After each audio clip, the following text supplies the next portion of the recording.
అవినీతి అక్రమాలకు care of address గా మారి ఉద్యోగులను తీవ్ర బెదిరింపులకు గురిచేస్తున్న excise office superintendent Syed Omar Ali అక్రమాలపై విచారణ జరిపి శాఖాపరమైన చర్యలు తీసుకోవాలని BC political JAC chairman Rachala Yugandhar Goud ప్రభుత్వానికి విజ్ఞప్తి చేశారు.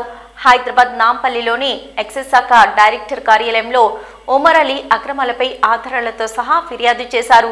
అనంతరం బషీర్బాగ్ ప్రెస్ క్లబ్లో ఏర్పాటు చేసిన మీడియా సమావేశంలో ఆయన మాట్లాడుతూ కుర్చీ వదలకుండా 20 ఏళ్లకు పైగా ఒకచోట విధులు నిర్వహిస్తున్నారన్నారు. ఈ విషయంపై తాము ప్రభుత్వానికి ఫిర్యాదు చేస్తే ఒమర్ అలీపై మాత్రం ఎందుకు చర్యలు తీసుకోవట్లేదని ప్రశ్నించారు.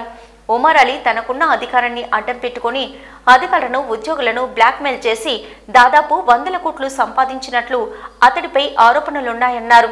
ఆయన అక్రమ ఆస్తులపై ఎస్సీబీకి కూడా ఫిర్యాదు చేస్తామన్నారు.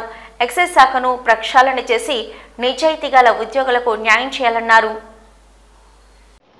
హైదరాబాద్ ఎక్సైజ్ కమిషనర్ ఆఫీస్లో గత 23 ఏళ్లుగా ఒకే చోట ఎక్కడ పోస్టింగ్ ఇచ్చినా ఒకే చోట పనిచేస్తూ అనేక అవినీతి అక్రమాలకు తర్వాత అవినీతి సొమ్ముతను 100 కోట్లకు పడగలెత్తి ఈరోజు ఉద్యోగులను వేధిస్తున్నటువంటి ఆఫీస్ సూపరింటెండెంట్ ఒమర్ అలీ గారిపై చర్యలు తీసుకోవాలని చెప్పి మేము గవర్నమెంట్ విజ్ఞప్తి చేస్తూ ఉన్నాం.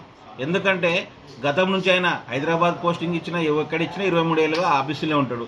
అందరి ప్రమోషన్లలో కానీ తారుమారు చేస్తూ ఉంటాడు. సీనియారిటీ లిస్ట్లో ఏలు పెడతాడు.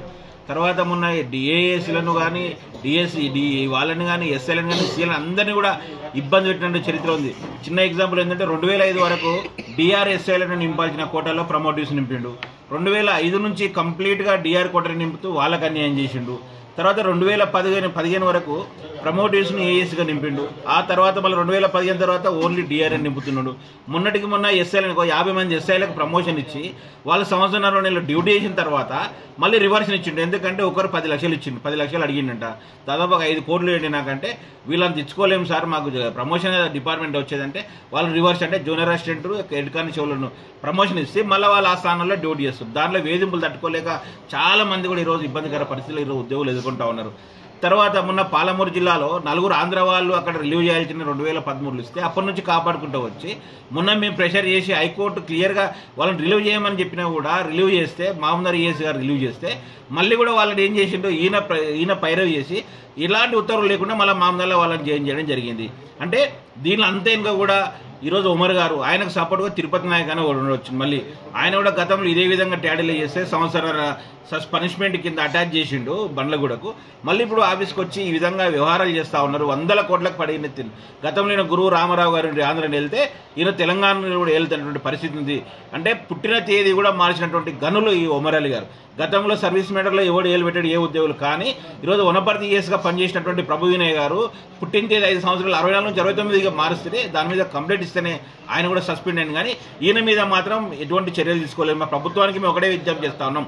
ఈరోజు ప్రభుత్వం ఏమో ఈరోజు మంచి పనులు చేయాలి, ఈరోజు ప్రజాపాలన అందించాలని చెప్పి మీరు అన్ని సమూల మార్పు ప్రక్షాళన చేస్తూ ఉంటే ఇటువంటి ఒక చీడ పురుగు వలన ఒక అవినీతి జలగ వలన ఈరోజు ప్రభుత్వానికి చెడ్డ పేరు వస్తూ ఉంది. ఉద్యోగులందరూ కూడా ఈరోజు ఈయన చేసిన సర్వీస్ మేటర్లు ఏలుపెట్టడం వల్ల కోట్ల చుట్టూ తిరుగుతున్నారు తప్ప ఈరోజు ఆఫీసులో డ్యూటీ చేయని పరిస్థితి ఎక్కడ కూడా కనిపిస్తలేదు. మన దీనిపైన జూపల్లి కృష్ణారావు గారు ఈరోజు దృష్టి పెట్టాలి. కొత్తగా వచ్చినటువంటి డైరెక్టర్ ఎక్సైజ్ శాఖ డైరెక్టర్ గారు దృష్టి పెట్టాలి. ప్రిన్సిపల్ సెక్రటరీ రిజ్జు గారు కూడా మేము ఈరోజు కలుస్తాం. ఇంతకుముందు డైరెక్టర్ గారికి మేము కలిసి ఇవ్వడం జరిగింది. మేము ఫైనల్గా ఒకటే అప్పీల్ చేస్తాం, ఒమర్ అలీపై నీవు కొన్ని వేల మందిని ఈరోజు ఉద్యోగులను కూడా ఇబ్బందులు పెట్టేటువంటి పరిస్థితి ఈరోజు తెలంగాణ వ్యాప్తంగా చర్చ జరుగుతూ ఉంది. ఈరోజు ఖచ్చితంగా నీవు ఇదే వైఖరిగాన అవలంబిస్తే ఖచ్చితంగా నీ ఇంటిని బిడ్డ అందరం కలిసి ఈరోజు ముట్టడిస్తామని చెప్పి మరొకసారి మేము హెచ్చరిస్తా ఉన్నాం. ప్రభుత్వానికి కూడా మేము అప్పీల్ చేస్తూ ఉన్నాం. ఒమర్ అలీ అనే వ్యక్తిని వెంటనే సస్పెండ్ చేసి అతని పైన కఠిన చర్యలు తీసుకోవాలని చెప్పి, అదేవిధంగా ఆయన అక్రమాస్తులపై మా దగ్గర చిట్టా ఉంది. ఏసీబీ కూడా ఇప్పుడు మేము కూడా ఫిర్యాదు చేస్తాం. ఎన్ని ప్రభుత్వ సంస్థలు ఉంటాయి అన్ని సంస్థల్లో సయ్యద్ ఒమర్ అలీ గారి పైన ఆఫీస్ సూపరింటెండెంట్ పైన ఫిర్యాదు చేస్తాం. అతని పైన చర్య తీసుకునే వరకు ఈరోజు వదిలిపెట్టామని చెప్పి ఈ సందర్భంగా హెచ్చరిస్తా ఉన్నాం.